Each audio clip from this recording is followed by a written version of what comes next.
What is up, guys? I do hope you're well. My name is Mark, and today we're back with some more r/am I the butthole. As always, if you'd like to skip my waffle, timestamps are in the timeline below, as well as the description.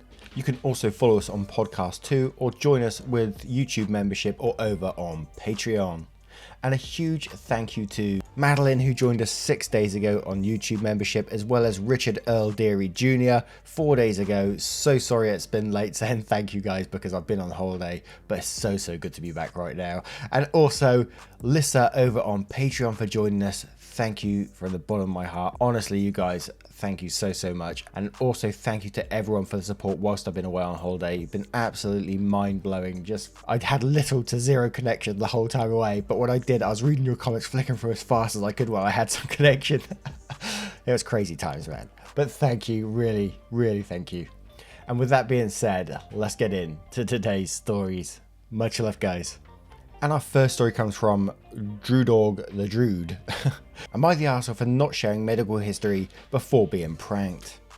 Heyo, I'm a schizophrenic, started when I was 22 and will last till I die. I'm active in schizophrenic communities, go to groups, the works, but I am fairly private about it to most people, to include friends. It's fairly common for people to think I'm eccentric, comes with a turf, due to some of my habits. Those habits include not going to parties or other places with lots of people, suddenly deciding not to do something. I have to be protective not to do or go to certain things if I think a delusion might be coming on. Saying the occasional odd quip, normal schizophrenic stuff. Some friends thought it would be funny to make it seem like I'd be going crazy as a group. They would individually wear something silly like a wizard hat or dinosaur costume, T-Rex blow-up costume, to a group event, or say something totally out of the ordinary and pretend like it was normal. Police like to track people like you, COVID is just a way to microchip you, etc. These are very real scary thoughts to me. I would ask members of the group if they had concerns about these conspiracies or weird garb from other members, but they all acted like they had hung out with that particular member that day and I hadn't been involved. I was really scared that this could have been a massive delusion morphing into a full psychosis, so I preemptively checked myself into a hospital to stop myself from potentially hurting myself or diving further into the rabbit hole. Common schizophrenic community. I was so scared my medication stopped working. No one heard from me for a few days while I was in hospital, and when I checked out, I confided in one of them about what had happened. I got a really long apology explaining what happened, and I blew up at them. I've ignored attempts from others trying to apologise and have no desire to talk with them again. Am I the arsehole for not previously stating that I'm a schizophrenic? Edit, people have been asking, saying to post the length of the prank. It was around 3 weeks. Edit 2, thank you for the awards and stuff, but I really want to highlight some of these messages I have gotten. I'm at around 150 messages and counting and trying to respond to the ones where I can, hopefully offer insight. Resources that I find helpful r/schizophrenia. For groups, just Google schizophrenia support groups in my area. Something will pop up, and when you actually get there, someone will have a further list. You get what you put into groups. You don't have to talk your first couple of times, but no one will look at you with batshit look if you say, reality check, there is a bird in the room or something in that regard. That did happen once, and the audible sigh of relief from 8 other people and the laughter that followed was hysterical. Medication helps so much. It's the difference between being able to go for a walk with my dog and staying in bed all day. But it takes time. So many people have asked what drug and dosage a loved one should go on. I cannot answer that. There are so many drugs out there and different dosages. I can tell that you probably will not have a noticeable difference in behaviour in 2 weeks after trying a medication. You start small and work your way up to a therapeutic effect when it actually helps. It might take some time to actually get to feeling human again. Not every medication is meant for every person, but don't give up. From what I'm looking at in this one, it's actually bullying behaviour because they targeted you for this prank. And why are they targeting you? Because they clearly know it's going to fuck with you because they might think you're eccentric, as it said before. So they're targeting you for that reason. They're targeting you because they know it will mess with your head. So regardless if they knew you were schizophrenic or not, they are arseholes in the situation and not you. It's bullying behaviour when they do that to someone who's not aware of it, you know. I personally wouldn't consider people like that to be friends, but that is just my opinion. But let's go down into the comments below to see what we can find. Boy Lily says, not the arsehole. Even if you didn't disclose your medical history, they knew enough that saying those things would fuck with you. If a prank doesn't leave both parties laughing, it isn't a prank, it's bullying. Starchild2534 replies to this saying, a prank is leaving plastic flamingos on a friend's lawn or something harmless like that. That wasn't a prank. When it comes to pranks, confuse, don't abuse. Baddest Patsy says, "Oh honey, this breaks my heart. My partner is schizophrenic, and it's hard enough on its own without some group of arseholes deciding it will be fun to collectively gaslight you. Please go with your gut and never talk to these arseholes again." As far as whether or not telling them ahead of time makes you an arsehole, maybe in some alternate reality where schizophrenia stigma didn't exist. Also, I've never heard of a group of friends doing this particular prank en masse. So I don't know how you could have anticipated this happening, because for the most part, this doesn't happen. I'm proud of you for going to hospital when you felt you needed to. That's a hard thing to do. A lot of people look back at friends they had at your age and can't believe they ever put up with such an immature pack of assholes. You'll meet better people, and hopefully some of your ex-friends will learn a lesson and become better friends in their futures. Nut Michelle says, "Not the arsehole, schizophrenia or not, this wasn't a harmless prank. This was disrespectful and manipulative bullshit that good friends don't pull on each other." And there was an update post on this one, which I will read out for you now. "Hey, I had a few folks message me over the last couple of months, the latest tonight. It touches me that so many of you still message me to see if things are going well, so I wanted to update people en masse. Life is going phenomenally. I axed the friend group and have since been kicking butt. I realised that if my close friend group was consistently putting me down or taking advantage of me, who else could be? The biggest answer was myself. I stopped doing things I enjoyed to invest in people that took joy in hurting me. Turns out it went so much deeper than gaslighting. I got 2 new hobbies, woodworking and brewing. I absolutely love them both, and I've made friends in those communities.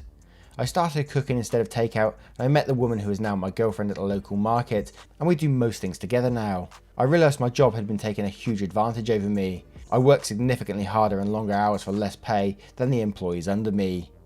After I transitioned to taking better care of myself, I successfully created a resume that outlined my successes. Recognising those successes took quite a bit of effort, and got a new job in higher management for significantly more pay. I'm also going to buy a house this December with a yard for my dog and I. Nothing big, just a nice 1-bedroom with a large yard for my buddy and I to play fetch in. So thanks Reddit, owe you one. Never would have made life improvement if it weren't for an external force."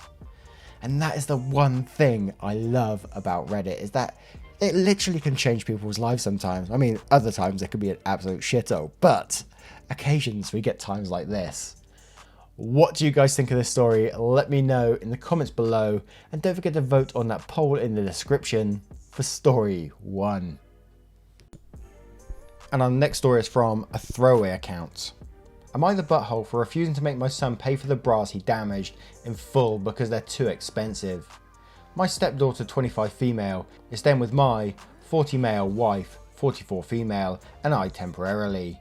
My son, 15 male, stays with us every other week. He has online classes while the rest of us have to go to work, so he's alone at home for a good while. Last week he decided to make a video and use my stepdaughter's bras as props. He dyed them, cut them, and used them as slingshots, etc. She was extremely upset and said they were practically unusable afterwards. Apparently she also uses high-end bras that cost $85 to $90 a piece. I can't wrap my head around that price tag. I know my wife doesn't spend more than $50 on a bra, however he destroyed 5 bras, so that's about $450. I don't think that's a reasonable price to pay for just 5 bras. My son had $200 saved up and offered that, but she was still upset. My wife sided with her. I don't think making a 15-year-old who clearly can't afford $450 pay the whole thing is fair either. She can buy 5 cheaper bras for $200. I'm sorry for laughing in the middle, but just the thought of this kid making videos slingshotting with bras just creased me up, man. Especially $90 bras, Jesus Christ. But yeah, I know women's bras can be super expensive, but the fact of the matter is here, he destroyed someone else's property, so it doesn't matter the price. He destroyed it, he needs to pay for it, end of. And the fact that you're backing your son over this makes you the arsehole. It should be instantly, he's got to pay for those bras. Now, I'm no bra expert, so I'm probably going to get shot down for this one, but you probably get what you pay for. Like, I buy some expensive shoes because this certain shoe that I like, it fits really well and it's really comfy. And I can imagine it might be the same thing for bras too. So if you're paying a premium for that bra, you don't expect it to be turned into a slingshot. I don't know where I was going with that one, but... Oh god, let's go down into the comments below to see what we can find. Guy Noir PI says, "You're the arsehole. Yeah, it's probably not reasonable for your son to pay $500, which is why you, as the parent responsible for your son's behaviour, need to pay what he's unable to.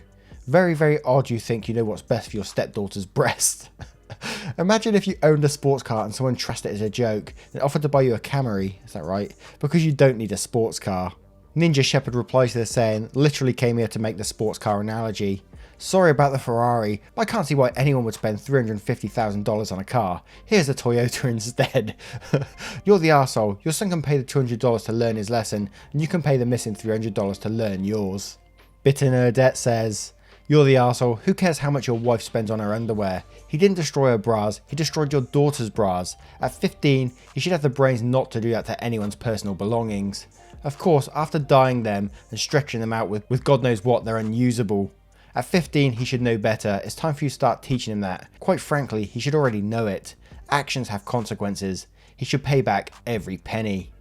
Better Make That Decaf says, you're the arsehole 100%. You think your stepdaughter should have lower quality bras so your son can afford to destroy them. Or that you or your son should have any business whatsoever commenting on how much he pays for bras. He destroyed something that he had no business touching and it turned out they cost more than expected. That's his problem. You're also the arsehole if you don't see this as a wake-up call. There is something very seriously wrong with your son. I didn't even consider that. Was he going like through underwear drawers? Wow, he must have been to find these things. Oh my word. Oh my word. What do you guys think of this story? Let me know in the comments below and don't forget to vote on the poll in the description. Our next story comes from Elk Difficult 3511. Am I the arsehole for telling my grandparents about my step-siblings destroying my jewellery? My mother died when I was 10. My father married a Goyish woman less than a year later, who promptly did her best to have as many children as she could, and had 3 in as many years. She has 2 older kids too, who are 8 and 7 now. 6 kids is a lot, but it's a pretty big house. I'm the only grandchild on my mother's side, and the only granddaughter on either side. My grandparents typically gift me jewellery, and I got my mother's collection when she died. As a religious custom, we don't really do costume jewellery. All of my jewellery is real and not cheap. It sounds vulgar, but my entire jewellery collection is worth about 100k easily. I came home from seeing a friend and the oldest 3 had a pile of my jewellery on the floor of their playroom. They had been jumping on it, smashing it and shooting at it with BB guns. Yeah, my father allows that apparently. I screamed and got my father, who came with his wife and dismissed the entire thing. They destroyed multiple pieces, several of which were heirloom. My stepmother didn't really care. She pretended to yell at her brats. She later came home with a dollar store necklace that she made the kids get me and said that should be enough and that I shouldn't have such idols or wear such sacrilegious crap. One of my necklaces is a Star of David. I saw red at that. I got her to repeat it so I could record it. I emailed all of my grandparents, aunts and uncles detailing what happened, attaching the recording and pictures of the damage, and then I went to those brats' playroom and destroyed one of each of their favourite toys. My grandparents are now suing my stepmother for $50,000 and half my family now hates her. My father is furious and thinks I should have kept it within the family and let him work it out. Hell, move in with your grandparents immediately. Sounds like a crazy household. I think the only place you went wrong in this story, in my opinion, is when you destroyed one of their toys. I don't think you should have went that low, shouldn't have went to their level, but I can see what you did at the same time. But I will say, not the arsehole in this story, and I would love to get an update on this one to see what happens if you actually get the $50,000 suing them. That'd be absolutely amazing. But let's go down into the comments below to see what we can find. Byfly says, not the arsehole. I'm glad your grandparents are suing because seriously, letting their kids destroy jewellery is pathetic. OP, I really suggest moving all the jewellery you have left to your grandparents because I wouldn't be surprised if she will steal some. Maybe move in with your grandparents as well, if possible, because it sounds like your stepmom will make your life hell. Jolly Cuppa says, and quotes, I screamed and got my father, who came with his wife and dismissed the entire thing. And then says, sounds like your dad had a chance to work it out within the family and decided not to. Like shit. 50 to 100k worth of jewelry and everyone is just going, lol, whatever. And that's not even considering the sentimental value in them. Yeah, I'd be livid too. Not the arsehole. Cobalt Ace 51 says, not the arsehole. She let them do that and she's anti-Semitic. Wow, you need to get out of there if your father won't do anything. And I turn story 3 to you guys. What do you guys think of this story? Let me know in the comments below. And don't forget to vote on that poll in the description for story 3. And our next story is from Forsaken Pay 4119. Am I the arsehole for giving my co-worker a dose of his own medicine? So to start, this happened in March. I work in a corporate environment and I have 2 colleagues I'm quite close with, T and R. We have a third colleague, Kay, who I do not feel close with. I do not enjoy him, however, I try my best to hide it and maintain an amicable, professional atmosphere 99% of the time. Now for a bit of a reference, Kay is a very dramatic individual and seems to really enjoy being a victim in whatever scenario he finds himself in. This is important later. I live in Canada in a province that didn't get affected by COVID nearly as quickly as the rest of the world. So anyways, it's early March and at this point we've seen China and Italy get hammered. The US is sinking and we are starting to see our country and province affected by an increasing number of cases. R, T and I are all concerned. T and I both have pre-existing conditions that could make COVID much more difficult to recover from, and R and T and I all have family members who would be seriously endangered. We start out by chatting how serious and terrifying it is, how the mortality rate seems to be so high, and how many are dying, etc. Kay looks at us and says that people die every day, and that this is just an acceleration of what life already does. T, R and I were flabbergasted, but we tried talking about it from other angles. No dice. Kay repeats that exact phrase 5 more times. R, T and I start saying that we're concerned specifically for our family. I say that I'm concerned specifically for my father. Again, Kay says, people die every day. T and R try, but the same thing. We stopped talking about it, but at this point Kay had said it 8 times total. The rest of us are tense, but in no mood for a fight. We're eating our lunch, discussing other things when Kay gets a phone call. He chats a bit, then leaves the table. He comes back after a few minutes and is unhappy. Now this sounds unkind, but neither R, T or myself inquired about Kay about what happened, because as mentioned, Kay is very dramatic, and honestly, this happens almost daily with some crisis or another. Kay tries to spur us into questions by muttering to himself and sighing a lot, looking forlorn and panicked. R, T and I continue our conversation. When it finished, Kay tells us that his cousin had a heart attack the night before. He's in hospital and he's the one that called to advise him. He's okay and recovering, it was only mild. Then Kay starts going on about how scary this is and how worried he is for him. Something inside me snapped and I looked Kay dead in the eye and said, well, people die every day. As you can imagine, that went over like a bag of bricks. Kay turned white, packed up his lunch and left. T and I are shocked that I had the gumption to say it, because I'm not generally very confrontational. I do think I should have kept it professional at work, but I reached my breaking point. Am I the arsehole? Note, I did apologise and we moved on. I do want your opinion though. You know, it's one of them ones that I'm in 2 minds about because, you know, he did start saying that at first, people die every day, and that's a heartless thing to say in the current world situation though. Like myself with my father who's like going through chemo and stuff. You know, it's scary times for COVID. You try and protect him in this little bubble, so if someone said it to me, I'd probably punch him in the face, but at the same time you went and said it directly back to him, so it makes you just as bad. So I'm gonna say in this situation, everybody sucks here, but we're gonna go down in the comments below to see what we can find. Although at the same time I would love to have seen his face when you said it to him. Slange1 says, not the arsehole, used his own words against him and he deserved it. Medlady Cole says, I mean, you probably shouldn't have said it, but I'm laughing too hard to be mad, so not the arsehole. SP10 says, everyone sucks here, but sometimes arseholery is pretty justifiable as a response. Traitor Queen says, not the arsehole, Kay deserved it. If he's shown he wouldn't care if anything happens to your family members, why should you show him any sympathy or empathy when something happens to his family? He's learned his lesson and will probably be less heartless in the future. Gurgle Queen 636 says, not the arsehole, I bet the others wanted to say it, but just didn't have the guts. And OP replies to this saying, can confirm.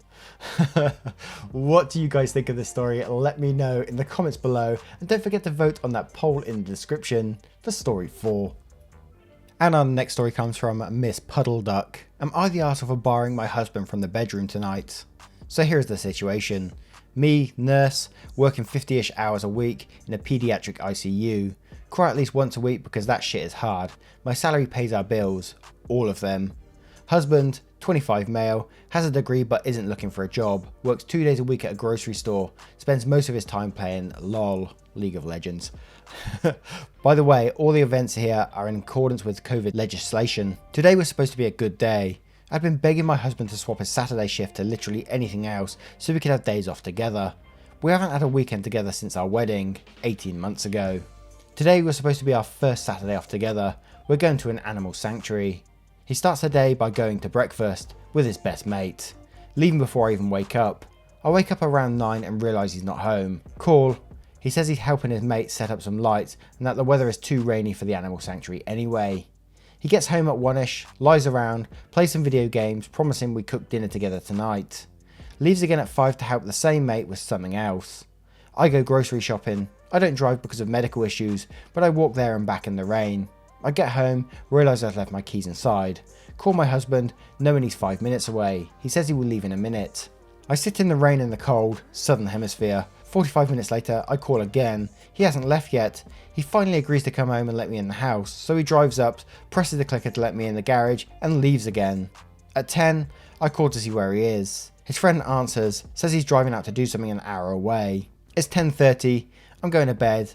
I have sent him a text that I'm upset and don't want to speak to him tonight and would rather he left me alone. As far as I'm concerned, if he can't value me more than his best mate on the first day off he and I have shared in a year and a half, he can go and sleep in his bed instead. By the way, his friend doesn't work, so they hang out all the time when I'm at work. He's going to be upset, and he's going to tell his mate, and his mate is going to tell him I'm being a bitch. Am I the arsehole? Adding some info, I am 26, we weren't always like this, I don't know what changed, I'm fairly confident he's not having an affair, and I fully intend on talking this through, but at a time that isn't 4 AM. Also, the crying, sick babies sometimes make me sad, and I love all my patients. That's why I cry. And I don't mean hours of sobbing, I mean stepping into a supply closet to take a moment before getting back to work. Also, thank you for your kindness. I was expecting maybe 5 replies. I'm trying to respond as much as I can, but there are a lot of you. Wow, what a dick. And the first thing that I thought when I was reading this, I thought, he's having an affair. There's no way. There's no way someone can be this inconsiderate. The dude needs a serious good talking to or just kicking out the house straight away. I mean, there's no way you can be this dense. She clearly said that she'd been setting this up for a long time to go to an animal sanctuary and he just waves it off and disappears without even saying anything. Arsehole. Absolute arsehole in my opinion. But let's go down to the comments below to see what we can find. Rabbit92 says, not the arsehole, I'd ban him for more than one night. What kind of thoughtless behaviour? Sounds like there are bigger issues surrounding his job too. Have you spoke to him about finding a full-time job? It's not fair he's not pulling his weight. Gaberson says, not the arsehole, my first reaction is who's he seeing on the side? If he's spending his free time with his mate, is his mate just providing an alibi? When you call and he's not there, how convenient is the mate's response? Bucky Bird says, that's not a husband, it's an overgrown child. If he can't spend one day with you in 18 months and chooses to spend the day with his friends, then kicking him out of the bedroom isn't going to change his behaviour. He needs to start making you, his wife, a priority, or he needs to pack his shit and leave. He doesn't work and isn't looking for work. He spends all day, every day, hanging with his friends or gaming while you work your ass off, helping others and paying bills. Couples therapy isn't going to change that, as he probably believes you are overreacting and he hasn't done nothing wrong. Sorry to sound harsh, but you married a dud. He's lazy and inconsiderate. Personally, I'll throw the whole man away and start again. Not the arsehole. Evolution Cocktail says, why are you still with this man? He does not care about you. In fact, he's more concerned about his friend than he is you. He is working 2 days a week and plays video games the rest of the week. I'd love to hear an explanation for that logic there. Does he do chores, run errands, anything to help his partner's day be a bit easier? Does he even enjoy being around you? Not the arsehole.